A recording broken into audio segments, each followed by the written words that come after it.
नमस्कार, मैं हूं सोनम सिंह और आप देख रहे हैं फसल क्रांति। आज हम मौजूद हैं Noble Seeds Private Limited company में और आइए जानते हैं कंपनी के एमडी से कि कंपनी में किसानों के लिए क्या क्या नया है और क्या इस बार नया लेके आने वाले हैं। सर, सबसे पहले अपना नाम बताइए और अपने कंपनी के बारे में बताएं। पहली बार थैंक यू वेरी मच फसल क्रांति, स्पेशली आपका टीम के लिए जो आप लोग नोबल सीड का ऑफिस में आए हुए आज। नोबल सीड्स शुरू हुआ 2004 अक्टूबर 20 तारीख को जी। हम लोग 4 लोग दोस्त हैं, प्रोफेशनल्स। हम लोग सारे एग्रीकल्चर बैकग्राउंड से हैं और सब एमएससी एग्रीकल्चर किया है हमने। और हर आदमी अलग अलग डिपार्टमेंट में अपना एक्सपीरियंस 25 साल का एक्सपीरियंस है आज के डेट में। तो मैं कहना चाहूँगा आपको, Noble Seed is completely a professional company where working culture is facilitated to work very happily. हम चाहते हैं लोग काम यहाँ करते हुए हैप्पी रहे और परफॉर्म करें। ये कल्चर हमने शुरू किया। आज हमें 18 साल कंप्लीट हुआ है हम लोगों को इस साल में। इन 18 साल में नोबल सीड्स एक इंडिया में एक अपना जगह बनाया है। एज ए रिसर्च कंपनी, एक प्रोडक्शन, एज ए मार्केटिंग, एक ब्रांड एस्टेब्लिश किया हमने। हमारे साथ लगभग 250 लोग हैं आज का जो डेट में। तकरीबन 120 लोग मार्केटिंग में हैं, करीब 40 लोग रिसर्च में हैं। हमारा मेन उद्देश्य फोकस ये है, किसानों का जो है समस्या फसल में क्या क्या होता है, उसके लिए हम लोग ब्रीडिंग में क्या प्रयास करें, उनका जो है उत्पादन, जैसे हमारा मोदी जी ने बोला है हम 5x करेंगे, उसमें हमारा अनुदान कितना रहेगा, योगदान कितना रहेगा, इस तरह से हम ब्रीडिंग करते आए हुए।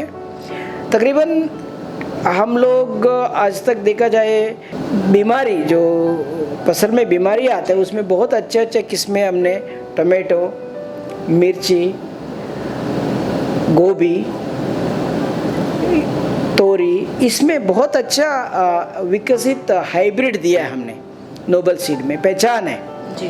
और किसानों को इसके अलावा ऑफ सीज़न वेजिटेबल बोलते हैं, जो किसान ऑफ सीज़न में उगाना चाहता है, जो मार्केट हाई प्रोड्यूस मिलता है, जिसे टेम्परेचर 45 डिग्री में है, उस टाइप का भी हमने गोभियाँ आजकल मार्केट में दिया है। इसके साथ नोबल ने इंडिया से बाहर भी अच्छा रिसर्च का काम किया है। बाहर भी हम एक्सपोर्ट करते हैं, जो कस्टमाइज ब्रीडिंग बोलते हैं हम लोग। तो ये हम लोगों को एक अच्छा रेपुटेशन मिला इंटरनेशनल मार्केट में। मैं अगर नोबल को टोटल एक किसानों के लिए फ्यूचर देखते हुए काम कर रहे हैं, हम लोग इन्वेस्ट कर रहे हैं रिसर्च में। तकरीबन हम सबसे ज़्यादा, मगर 10 से 12% से ज़्यादा हम रिसर्च में इन्वेस्ट करते हैं हर साल। सर, किसानों के कौन से प्रोडक्ट, कौन से बीज ज़्यादा डिमांड में रहते हैं नोबल सीड्स के, कि किसान सबसे ज़्यादा डिमांड वही करते हैं कि उनको उत्पादन ज़्यादा मिलता है? जैसे देखिए, किसानों का क्या कौन सा बीज ज़्यादा चाहिए, इसके लिए एक ही चीज़ है, उसको ज़्यादा पैसा किससे मिलता है। हाँ जी सर। और ये जो पैसा मिलना मार्केट में बहुत अलग अलग इनपुट से आता है। मेरे कहने का मतलब है, उसका प्रीसीडिंग क्रॉप कौन सा था, उसमें बहुत लोग, उसने देखो डिमांड और सप्लाई साथ साथ चलता है। जहाँ डिमांड बहुत ज़्यादा है वहाँ सप्लाई कम होगा तो नेचुरली स्केर्सिटी बनेगा या प्रोडक्ट नहीं। ऑफ सीजन वेजिटेबल हमेशा ज़्यादा महंगा है, उसका कॉस्ट ऑफ कल्टीवेशन भी ज़्यादा होता है।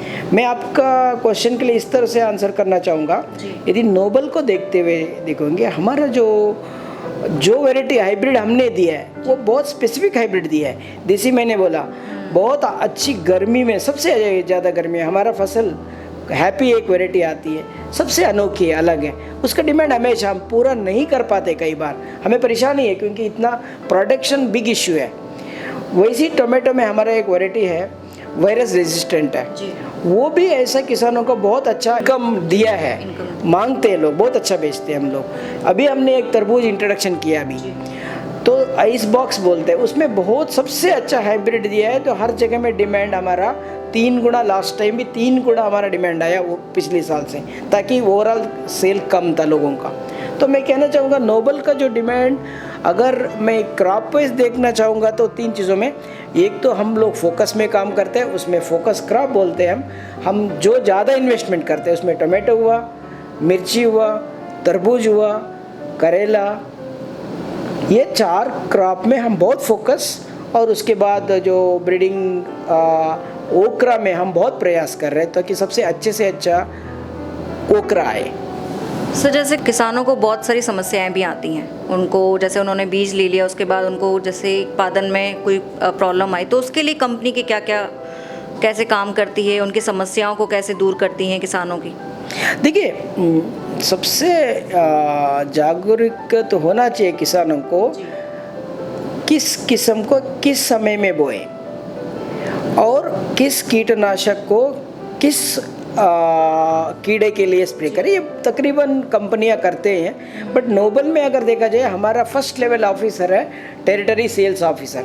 ये टेरिटरी सेल ऑफिसर करीब हमारे पास 60-70 टेरिटरी ऑफिसर है जो डिस्ट्रीब्यूटर लेवल, एक स्मॉल लेवल में काम करते हैं ताकि किसानों को डे टू डे मिलते हैं। करीब डेली एक हमारा टेरिटरी ऑफिसर 10 से 12 किसानों को मिलता है उस इलाका का, तो उसको पूछता है, अलग अलग डेली मिलेंगे, उसका कोई समस्या होगा वहीं बताता है, उसको ट्रेनिंग बैकअप होता है जी मार्केटिंग ऑफिसर से। मार्केटिंग ऑफिसर उसके ऊपर जो हर महीना उनको ट्रेनिंग देता है उस इलाका में क्या होने वाला है, कैसे होने वाला है। तो ट्रेनिंग जैसे इम्पार्ट करोगे, वो जितना व्हाट्सएप ग्रुप है आजकल, मीडिया, सोशल मीडिया बहुत है, फ़ोन्स बहुत है, वो लिस्ट है फार्मर का, वो कनेक्ट करके कोई भी पूछेगा तो वो कंपनी नोबल का जरूर नहीं है, किसी किस्म को लगाए तो उनको जानकारी होगा, जानकारी देता है, फील्ड में देता है जाके डेली। हमारा ये प्रयास है, किसान कोई भी बोया हो, किसी चीज़ का सब्जी का बोया हो, अगर हमारा नोबल का आदमी जाएगा, अगर उनमें कोई जानकारी होगा वो दे देगा। तो इतना ही कह सकता हूँ, किसानों का जो सेवा में ही हमारा TSO का ट्रेनिंग होता है। सर जैसा कि अब मार्केट में कंपटीशन तो है ही, हर कंपनी को कंपटीशन मिलता है, तो उसके लिए आप क्या काम करते हैं कि प्रोडक्ट को कैसे ऊपर रखना है, किसानों की हाई प्रोडक्ट डिमांड में पूरी करनी है, तो उसके लिए क्या प्लानिंग रहती है कंपनी की? देखिए, सीड इंडस्ट्री आज देखा जाए बहुत स्कैटर्ड है, बहुत कंपनियां काम कर रहे हैं, बहुत अलग अलग, कोई भी एक कंपनी पूरा नहीं कर सकता। इंडिया का इतना डिमांड है इंडिया में, और इतना कंस्ट्रेंट भी है प्रोडक्शन में, कोई नहीं कर सकता, सच्चाई। और ये डिफरेंट सीजन भी होता है, बट कंपटीशन का नोबल क्या करता है, 2 ही चीज़ मैं बताऊंगा। नोबल कंपटीशन को रखते नहीं है, because Noble is a small player. अभी भी मैं ये नहीं बोलूँगा, इंडिया में इतनी बड़ी कंट्री में बहुत कंपनियाँ हैं, 400-500 कंपनी, बट जो हम कंपटीशन को एक अच्छा प्रोडक्ट दे के, किसानों को एक अच्छा सर्विस दे के और डिस्ट्रीब्यूटर का नेटवर्क उनको एक्सेसिबल बना के इन तीनों को कनेक्ट करना चाहते हैं। जहाँ किसानों को जो चाहिए, जैसे चाहिए, जितना चाहिए उसको मिल जाए और डिस्ट्रीब्यूटर उनको सप्लाई करे, ये हमारा काम है। उसको पहुँचाना, फील्ड वर्क करना, उसको दिखाना। वैरायटी ये है, 3 साल ट्रायल होता है हमारा, 3 साल लगातार ट्रायल होने के बाद वैरायटी को लॉन्च करते हैं। तब तक हम ये देखते हैं उसकी एरिया में ये वैरायटी बिल्कुल फिट है। तो ये तीनों प्रक्रिया एक साथ होने में क्या होता है, फार्मर कनेक्ट रहता है। अगर हमसे कोई बेटर वैरायटी देगा, नॉर्मली वो शिफ्ट होगा। कंपटीशन फॉर क्वालिटी चल रहा है, अभी प्राइस नहीं चल रहा है। You should give the quality and farmer को उनको मिलना चाहिए, उससे दो इनकम मिलेगा, उसके ऊपर जाएगा। सो टच करना में, वेर अवर प्रोडक्ट अच्छा है तो उसको दिखाना है। तो नॉर्मली फील्ड वर्क में हम ज़्यादा इंटरेस्ट करते हैं और जितना हो सके फार्मर को कनेक्ट करते हैं। सर अभी कंपनी किसानों के लिए और क्या नया प्रोडक्ट लाने वाली फ्यूचर में? देखिए, आजकल 3 समस्या बहुत बड़ी लेवल पे चल रहा है। एक तो फर्स्ट समस्या पानी का है। हर जगह पे इंडिया का जो देखा जाए, पानी का समस्या आगे आने वाला टाइम पे बहुत बड़ी प्रमाण में, बड़े इश्यू में आएगा।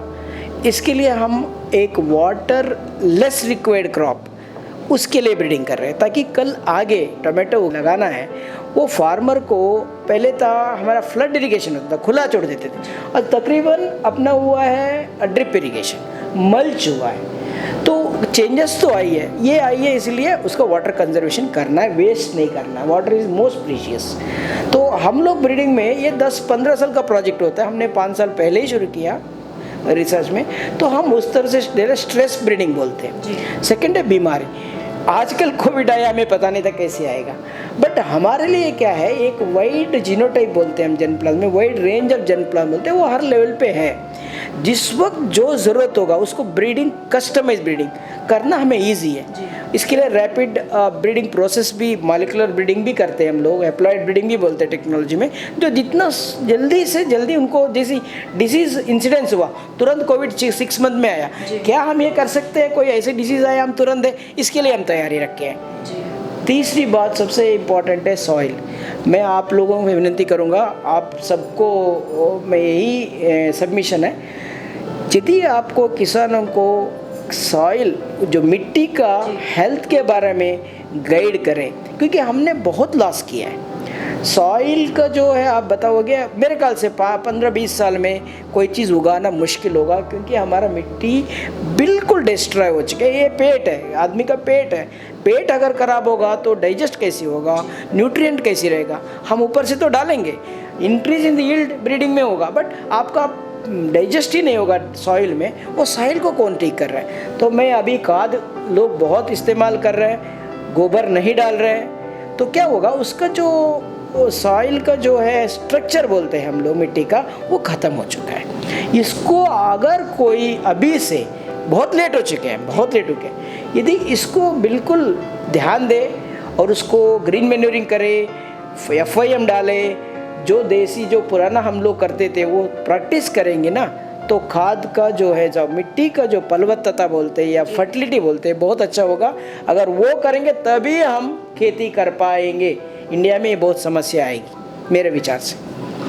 सर, आप हमारे फसल क्रांति चैनल के द्वारा किसानों को अपने उत्पादन बढ़ाने में क्या संदेश देना चाहेंगे कि जिससे उनका उत्पादन ज़्यादा बढ़े, उनको ज़्यादा मुनाफा, अपनी कंपनी के द्वारा क्या मैसेज देना चाहेंगे? किसान से रिक्वेस्ट करूँगा, आपको पहली बात देखा हुआ बीज ही बोना चाहिए, चाहे किसी का भी, जिसे आपके इलाके में देखा है, आपको परफेक्ट है, हाँ अच्छा है, तो ट्रायल हुआ, देखा तो वो लगाना चाहिए, क्योंकि शुड है, क्योंकि आपने बहुत इन्वेस्ट कर रहे हो। पहली बात तो ये है। सेकंड, जो आपका जो बीज अच्छा लगा उसका ब्रांड का नाम लेके ही लेना चाहिए। आपको वहाँ कोई भी सोचना नहीं चाहिए मुझे और कुछ, बिकॉज ये 3-4 महीने का फसल है, 5 महीने का फसल है, आप 5 महीने मेहनत करोगे, अगर बीज वो अच्छा हुआ उसको नहीं लाओगे, ये गलत होगा। कोई इन्फ्लुएंस नहीं होना चाहिए, 2 रुपये महंगा सस्ते का नहीं सोचना चाहिए। यदि आपने देखा है उसको रखिए पैकेट। हमारे किसान भाइयों तकरीबन गलत करते हैं, वो किसान अच्छा बोया, नेक्स्ट ईयर देखे तो उसको याद भी नहीं होता।